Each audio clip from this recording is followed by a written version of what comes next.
नमस्कार मित्रों, स्वागत है आपका ज्ञान गंगा आयुर्वेद क्लासेस में। Myself doctor Anil Kumar Patel, MD Ayurveda, रचना शारीर, असिस्टेंट प्रोफेसर। आज हम लोग इस विषय में त्वचा शारीर के विषय में बात करेंगे। तो आइए देखते हैं कि त्वचा शरीर, इससे पहले हम लोगों ने कला शारीर के बारे में देखा था, तो इसके बाद जो होते त्वचा शारीर के बारे में बात करते हैं। तो यहाँ देख रहे होंगे कि जो त्वचा के बारे में है, अगर हम त्वचा को कहें कि तो सिंपली हम बात करें तो त्वचा जो होता है हम लोग के शरीर का सबसे बाह्य आवरण होता है। अगर इसको भी कोरिलेट करते हैं तो कहते हैं एक तरह से फर्स्ट लाइन ऑफ डिफेंस में काउंट होता है। अगर कोई भी बाहरी अटैक होता है, चाहे इन्फेक्शन का हो चाहे कोई भी अटैक हो, सबसे पहला जो फेस करता है हमारी प्रोटेक्शन का काम करता है वो है त्वचा। शरीर के अंग प्रत्यंगों की जो रक्षा करती है, आवरण करती है, उसको त्वचा बोलते हैं। और त्वचा में जो है स्पर्श इंद्रिय था, त्वचा इंद्रिय का अधिष्ठान होता है, जिसकी वजह से हमें स्पर्श का ज्ञान होता है। तो आइए देखते हैं कि त्वचा एक तरह से मॉडर्न के अकॉर्डिंग क्या है कि अगर फर्स्ट लाइन ऑफ डिफेंस है। दूसरी चीज बोला जाता है त्वचा के बारे में कि largest organ of the body. अगर पूछा जाए largest organ of the body, that is called skin, means त्वचा। तो आइए शुरू करते हैं त्वचा का जो आयुर्वेदिक कॉन्सेप्ट क्या है, त्वचा की उत्पत्ति क्या है, त्वचा की परिभाषा क्या है, त्वचा के प्रकार कितने होते हैं, और उसमें हर एक जो प्रकार है उसके जो लेयर्स है उसमें पर्टिकुलर किस डिजीज का अधिष्ठान है, उसका क्लिनिकल इंपॉर्टेंस क्या है। आइए एक एक करके देखते हैं। यहाँ पर देखेंगे त्वचा का परिचय के बारे में दिया हुआ एक तरह से इंट्रोडक्शन के पॉइंट ऑफ व्यू से है कि त्वचा क्या होती है, संपूर्ण शरीर को ढकने वाली। त्वचा क्या है, संपूर्ण शरीर को ढकने वाली एवं स्पर्श इंद्री का अधिष्ठान भूत जो अवयव होती है उसे त्वचा कहते हैं। तो कह रहा है कि संपूर्ण शरीर को ढकने वाली एवं स्पर्श इंद्री का अधिष्ठान भूत, मीन्स संपूर्ण शरीर को तो कवर कर रही है, साथ ही साथ जो है स्पर्श इंद्री का जो अधिष्ठान है, स्पर्श इंद्री इसी त्वचा या में ही आश्रित रहती है। स्पर्श इंद्री का अधिष्ठान भूत जो अवयव है, अवयव हम लोग की बात करते हैं तो इसका मतलब कोई विसरा की बात करते हैं, आर्गन की बात करते हैं, तो इसलिए मॉडर्न कहते हैं largest organ of the body that is called skin. इसलिए यहाँ कह रहा है जो स्पर्श इंद्रिय का अधिष्ठान भूत जो अवयव है उसे हम त्वचा की संज्ञा देते हैं या त्वचा का नाम देते हैं। आइए देखते हैं कि त्वचा की परिभाषा क्या है, इसको परिभाषित कैसे करेंगे।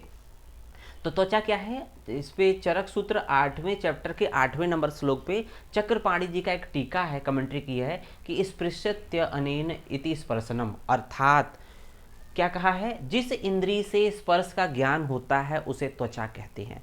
तो चक्रपाणी जी कहते हैं कि जिस इंद्री के द्वारा स्पर्श का ज्ञान होता है उसे हम त्वचा कहते हैं, त्वक इंद्री का नाम देते हैं। जिस इंद्री के द्वारा स्पर्श का ज्ञान होता है उसे स्पर्शन या त्वचा कहते हैं, और ये जो त्वक इंद्री है त्वचा में स्थित होती है। आइए देखते हैं कि इस तरह से हम लोगों ने परिचय के बारे में बात किया, उसकी परिभाषा के बारे में बात किया।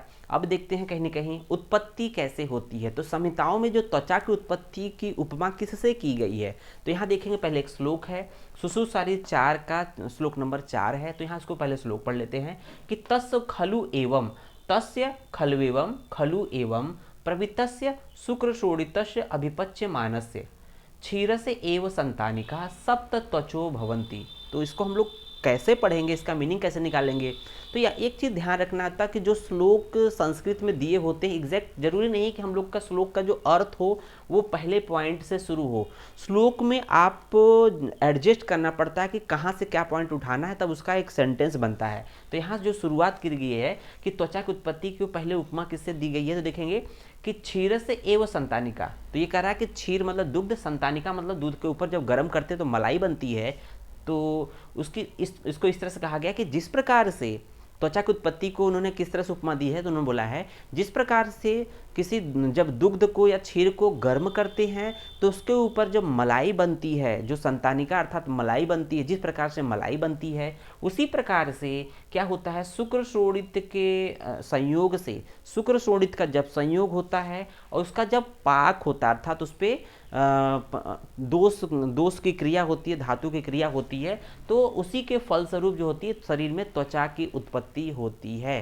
तो इसकी त्वचा की उत्पत्ति के जो एक कोरिलेशन किससे किया गया है, क्षीर से एवं संतानिका, अर्थात दुग्ध पे जिस प्रकार से मलाई का निर्माण होता है उसी प्रकार से शरीर में जो है शुक्र शोणित का जब संयोग होता है तो उसके पाक के पश्चात त्वचा की उत्पत्ति बताई गई है। तो इस तरह से उन्होंने उत्पत्ति की बारे में बात कर ली है। आइए देखते हैं कि संख्या के बारे में किस तरह से, हालांकि यहाँ संख्या का काउंट हो गया था कि सप्त त्वचो भवंती अकॉर्डिंग टू सुश्रुत, तो यहाँ पर आ गया था कि इसके फलस्वरूप 7 त्वचा की उत्पत्ति होती है। फिर भी हम लोग एक बार देख लेते हैं कि अन्य आचार्यों के मत ने अन्य आचार्यों ने क्या क्या माना है संख्या त्वचा के बारे में। तो देखेंगे आचार्य सुश्रुत, शारंगधर, अष्टांग हृदय ने त्वचा की जो संख्या मानी है वो 7 मानी है। तो सुश्रुत, अष्टांग संग्रह, अष्टांग हृदय और शारंगधर ने त्वचा की संख्या 7 मानी है। और इसके जस्ट नीचे देखें कितने लोगों ने 6 मानी है। तो आचार्य चरक, भेल और अष्टांग संग्रह ने त्वचा की संख्या 6 मानी है। तो आइए देखते हैं कि आचार्य चरक ने जो संख्या 6 मानी है, आचार्य सुश्रुत जो संख्या त्वचा की संख्या 7 मानी है, वो कैसे माना है और किस तरह से उनमें किन किन व्याधियों का अधिष्ठान बोला गया है। तो आइए 1 बाय 1 देखते हैं। तो यहाँ देखेंगे कि यहाँ पर बताया गया है कि आचार्य चरक जो त्वचा 6 मानी है, तो उसको देखेंगे कि पहली त्वचा उसमें है उदक धरा कला। उदक धरा जो है वो त्वचा है उदक धरा, मीन्स उदक को धारण करने वाली जो त्वचा है, अर्थात ये सबसे वाह्य होती है, जल का धारण करती है। तो इसमें बोला गया जो पहली त्वचा है उदक धरा है, वो जो कि सबसे वाह्य त्वचा होती है, और उदक मीन्स होता है जल, जल का धारण करती है। तो दूसरी त्वचा देखेंगे, दूसरी त्वचा का नाम उन्होंने दिया है, चरक ने पहली त्वचा का नाम उदक धरा कहा है, दूसरी त्वचा का नाम उन्होंने कह दिया रक्त धरा। दूसरी त्वचा का नाम है रक्त धरा त्वचा। फिर देखेंगे इसमें कुछ विशेष नहीं, इसका मतलब रक्त का आश्रय होता है, त्वचा के नीचे जो होती है उसके बाद ब्लड वेसल्स टाइप की स्ट्रक्चर्स होते हैं, इसकी वजह से ये रक्त का धारण करती है। तो देखेंगे तीसरी त्वचा का नाम, मतलब पहली त्वचा उदक धरा है, दूसरी त्वचा रक्त धरा है, उसके बाद उन्होंने नाम नहीं बताए हैं। सुश्रुत ने पहली और दूसरी त्वचा का सिर्फ नाम बताया है, पहली त्वचा उदक धरा है, दूसरी त्वचा जो है रक्त धरा है, उसके बाद तीसरी, चौथी, पांचवी, छठी इनका नाम नहीं बताया है, लेकिन ये जरूर बताया है कि तीसरी त्वचा में कौन से रोगों का अधिष्ठान है, चौथी त्वचा में कौन से रोगों का अधिष्ठान है, मीन्स उसका क्लिनिकल इंपॉर्टेंस बताया कि पर्टिकुलर इस नंबर की त्वचा में ये पर्टिकुलर रोग पाए जाते हैं। तो ये इसका क्लिनिकल इंपॉर्टेंस है। तो अगर जब पूछा जाएगा इसका क्लिनिकल इंपॉर्टेंस, तो आपको बताना पड़ेगा कि इस त्वचा में ये डिजीज पाई जाती है, त्वचा का ये क्लिनिकल इंपॉर्टेंस है। तो देखेंगे यहाँ पर तीसरी त्वचा का उन्होंने नाम नहीं दिया है, लेकिन उन्होंने बोला कि यहाँ पर सिद्म और किलास नामक रोग होते हैं, सिद्म और किलास नामक रोग होते हैं। तो यहाँ पर तीसरे नंबर पे है सिद्म और किलास।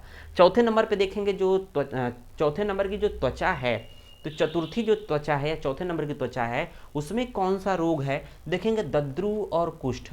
दद्रु और कुष्ठ ये एक तरह से ये छोटे छोटे रोग हैं। कुष्ठ जो है हम लोग अलग डिटेल में पढ़ेंगे कुष्ठ के बारे में। दद्रु और कुष्ठ चौथी जो त्वचा होती है उसमें ये आश्रित होती है, उसमें पाई जाती है दद्रु और कुष्ठ।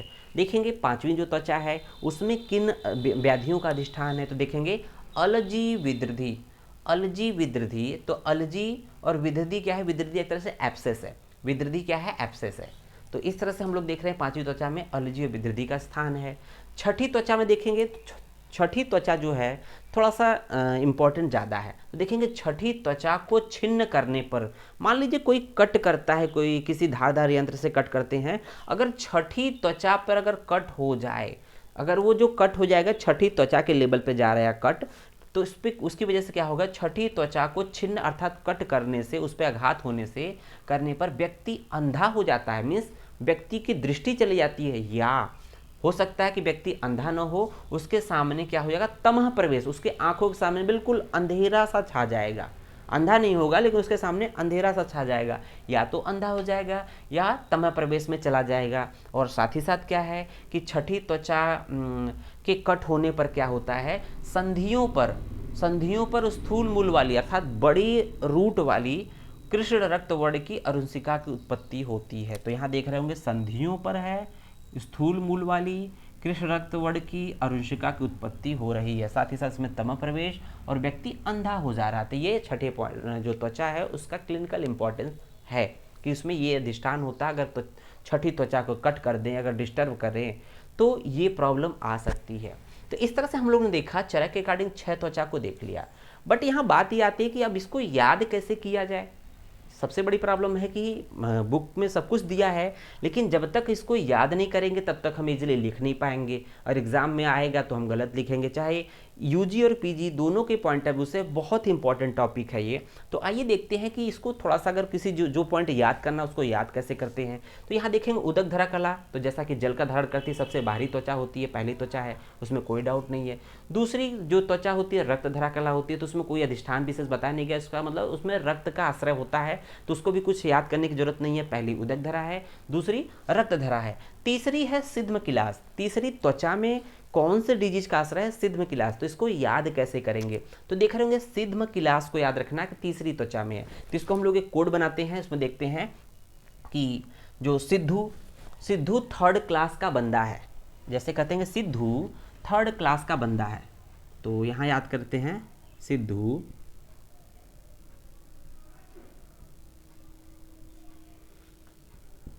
थर्ड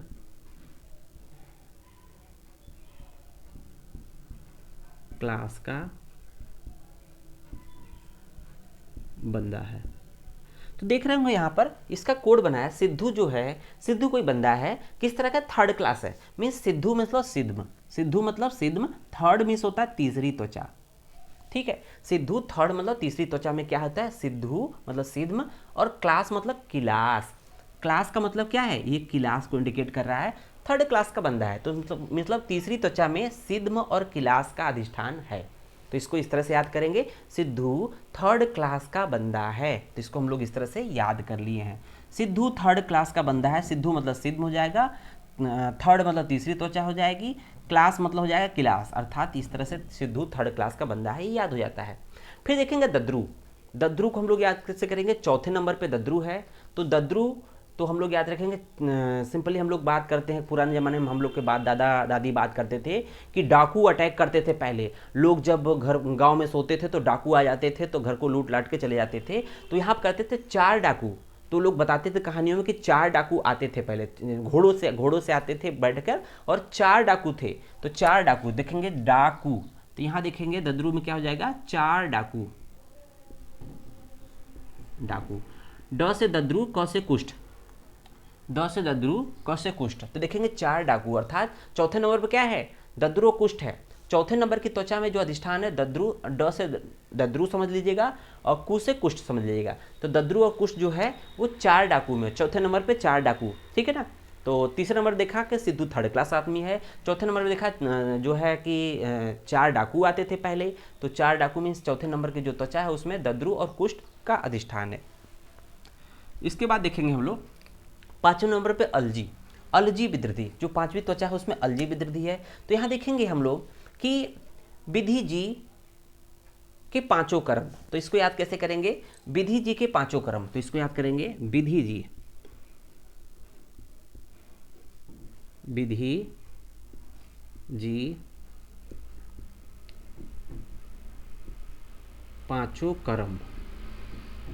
मान लीजिए कोई विधि जी है, विधि मतलब विदृधि, विधि का मतलब विदृधि हो जाएगा, जी का मतलब अलजी, विधि जी, विधि जी के 5 कर्म। तो 5 कर्म का मतलब क्या हो जाएगा कि 5वीं त्वचा। तो विधि मतलब विदृधि, जी मतलब अलजी, तो विदृधि अलजी में कौन सी त्वचा में है? 5वें में है, तो 5 कर्म। तो इस देख लेंगे कि विधि मतलब विदृधि, अलजी मतलब कि जी हो जाएगा, 5 कर्म हो जाते हैं। फिर छठा तो याद ही रहता है कि जो है कि इसको छिन्न करने पर व्यक्ति अंधा हो जाता है या तमः प्रवेश होता है, और साथ ही साथ संधियों पर स्थूल मूल वाली जो कृष्ण रक्त वाली अरुचिका की उत्पत्ति होती है। तो इस तरह से चरक का हम लोग को याद हो जाता है।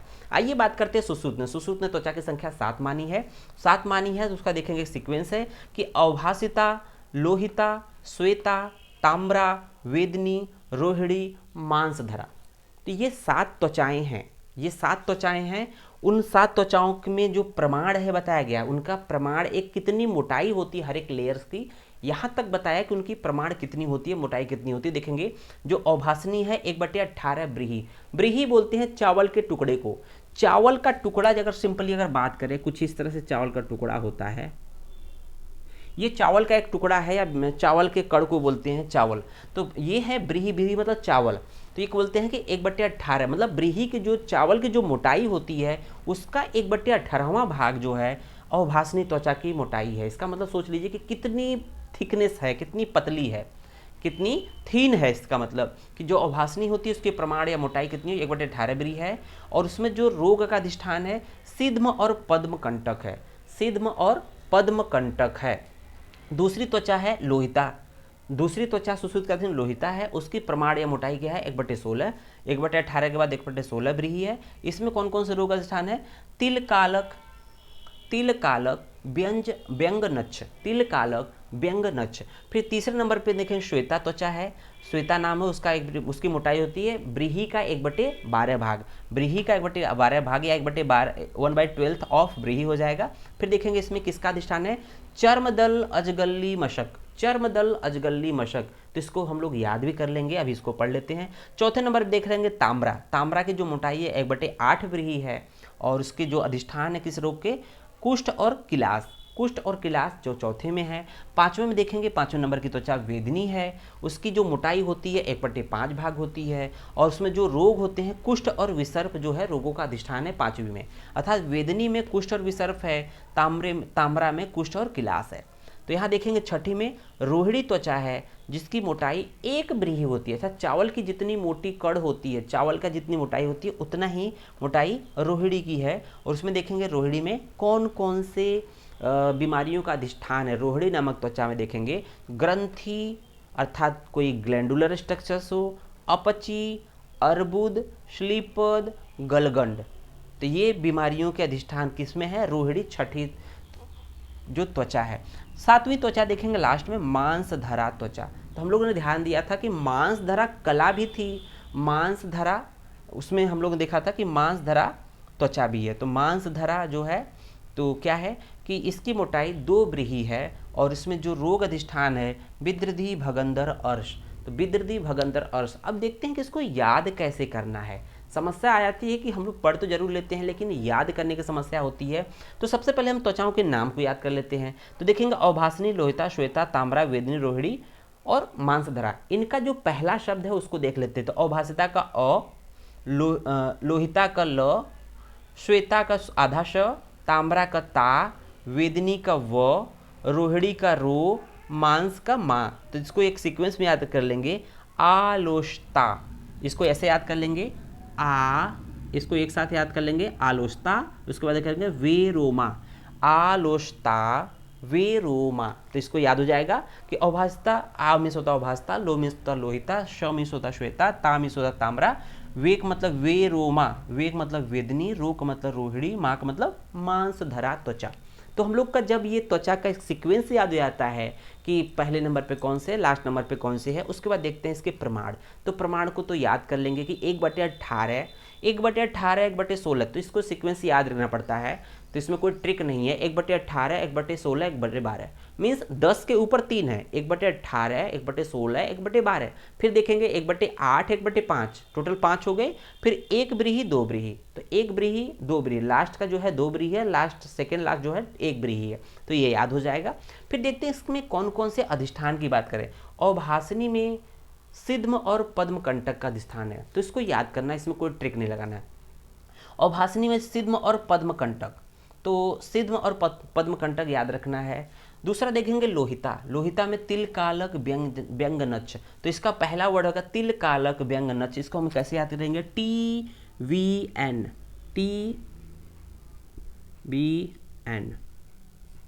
TBN, तिल कालक व्यंग नक्ष, तो इसको याद करेंगे। दूसरा जो लोहिता में कौन कौन से रोग होते हैं, तिल कालक व्यंग नक्ष, TBN, सेकेंड नंबर पर जाएगा TBN। फिर देखेंगे तीसरा श्वेता, श्वेता क्या है, श्वेता में कौन कौन से रोग होते हैं श्वेता नामक त्वचा में, चर्मदल अजगल्ली मशक, चर्मदल अजगल्ली मशक। तो देखेंगे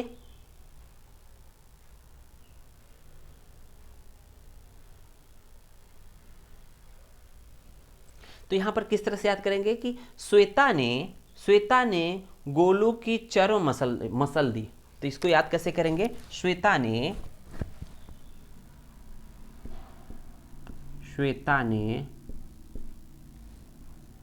गोलू की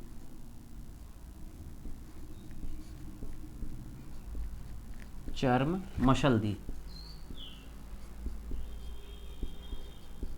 ठीक है, तो हम लोग देखेंगे श्वेता नामक त्वचा में कौन कौन से रोग हैं। श्वेता नामक त्वचा है, ठीक है, तो इसका सीक्वेंस याद है कि श्वेता तीसरे नंबर पे है।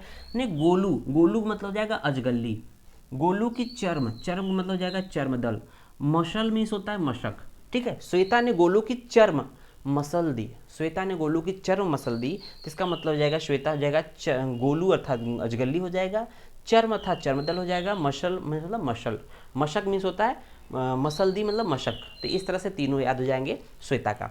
फिर देखते हैं हम लोग ताम्रा। ताम्रा में कौन कौन से हैं, तो ताम्रा में कौन कौन से, कुष्ठ और किलास। कुष्ठ और किलास की बात करते हैं ताम्रा में, तो हम लोग इसको ऐसे याद करेंगे, कुष्ठ और किलास। तो कहते हैं ना कि ताम्र पात्र का आज का बहुत ज़्यादा उपयोग है। वैसे भी आयुर्वेद संहिताओं में ताम्र पात्र का बहुत ज़्यादा उपयोग है। लोग तांबे के लोटे में इस समय रात भर का भिगोया पानी सुबह पीते हैं, तो ताम्र के पात्र का बहुत ज़्यादा यूज है। तो इसमें देखेंगे चौथे नंबर पर ताम्रा है। तो ताम्र पात्र में कुक करो, जैसे कहते हैं ना, अब भोजन बनाने की व्यथा है कि ताम्र पात्र में कुक करो, ताम्र पात्र में कुक करो, भोजन को कुक करो। तो यहाँ इसको याद करेंगे, ताम्र पात्र में कुकी, याद रखिएगा कुकी करो।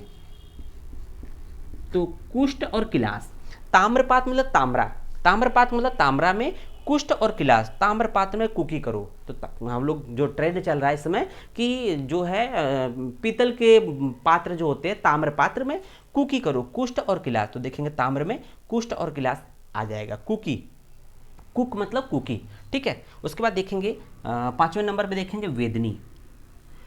वेदनी देखेंगे तो यहाँ पर वेदनी में कौन कौन से हो जाएगा, जो वेदनी में कुष्ठ और विसर्ग। तो वेदनी में होता है सिंपली वेदना, तो इसमें कहेंगे कवि की वेदना, कवि की वेदना, कवि की वेदना। तो वेदना मतलब वेदनी हो जाएगा, क से कुष्ठ हो जाएगा, वी से विसर्प हो जाएगा। तो ध्यान रखिएगा जो कुष्ठ है चौथे पांचवें चरक सुश्रुत के दोनों में है। जो कुष्ठ है सिंपली अगर कोड नहीं याद रखना है तो ध्यान रखिएगा चौथे पांचवें दोनों में कुष्ठ है, पांचवें में अब देखेंगे इस चौथे में किलास है, पांचवें में विसर्प है। तो विसर्प को पकड़ लीजिए, पांचवें में है क्योंकि पांचवें नंबर वेदनी व से होती है। वेदनी व, वेदनी का व, विसर्प का व, ये कॉमन हो जाएगा कि वेदनी से व, विसर्प का व, कुष्ठ दोनों में कॉमन है चौथे पांचवें में। तो इस तरह से हम लोग का याद हो जाएगा कि चौथे में जो है बचा किलास रहता है और पांचवें में विसर्प हो जाता है। फिर देखेंगे मांस धरा कला, पहले मांस धरा कला देख लेंगे। तो मांस धरा कला हम लोग कहते हैं ना कि एनोरेक्टल डिजीजेज, आज के समय में जो गुद से संबंधित बीमारियां बहुत ज़्यादा हो रही है, चाहे गुद प्रदेश में चाहे बिद्रधी हो, चाहे भगंदर हो, चाहे अर्श हो, चाहे मीन्स पाइल्स हो, फिस्टुला हो या एप्सेस हो, ये सब बहुत कॉमन होती है। तो यहाँ देखिए कोई भी जब भी बिद्रधी एप्सेस होती है गुद रीजन में, उसके मांस में, गुद के मांस में, गुदा रीजन के मांस में जब कोई एप्सेस या बिद्रधी होती है, हल्का सा बैक्टीरियल इन्फेक्शन हो गया, कोई इन्फेक्शन होता है, तो उसकी वजह से क्या होता है कि वो जो इन्फेक्शन होता है वो बढ़ता जाता है, उसका ट्रैक बनता है, उसका ट्रैक बनता है। सिंपली हम उसको ऐसे याद कर लेते हैं, ये गुद रीजन है। मान लीजिए इस जगह पे कोई एब्सेस हो गया, तो एब्सेस धीरे धीरे बढ़ता जाएगा, बढ़ता जाएगा, बढ़ता जाएगा, यहाँ ट्रैक बना देगा, ये ओपनिंग हो जाएगा, तो यहाँ से ओपन हो जाएगा। तो ये एक तरह से क्या बनाएगा, ये बनाता है एक तरह से, पहले शुरू में हुआ था यहाँ पर बिद्रधी, यहाँ बिद्रधी होती है, यही धीरे धीरे बढ़ता गया, ये बन गया भगंदर, ये बन गया भगंदर। तो एक तरह से ट्रैक का निर्माण हो गया, तो ये भगंदर हो गया। तो यहाँ पर कह रहे हैं गुदा रीजन में बिद्रधी होता है, भगंदर होता है, पाइल्स तो होता ही होता है, अर्श होता है, तो ये मांस में होता है, मांस में। और देखेंगे लास्ट में है रोहिणी। रोहिणी में क्या होता है, इसको आंख बंद कर याद करना पड़ेगा, ग्रंथि, अपची, अर्बुद, श्लीपद, गलगंड, ग्रंथि, अपची, अर्बुद, श्लीपद, गलगंड। कुछ इस तरह से हम लोग त्वचा का जो कॉन्सेप्ट है इसको याद कर लेते हैं और हम लोग का ये याद भी हो जाता है। मेरे हिसाब से आपको बिल्कुल ये समझ में आ गया होगा। धन्यवाद।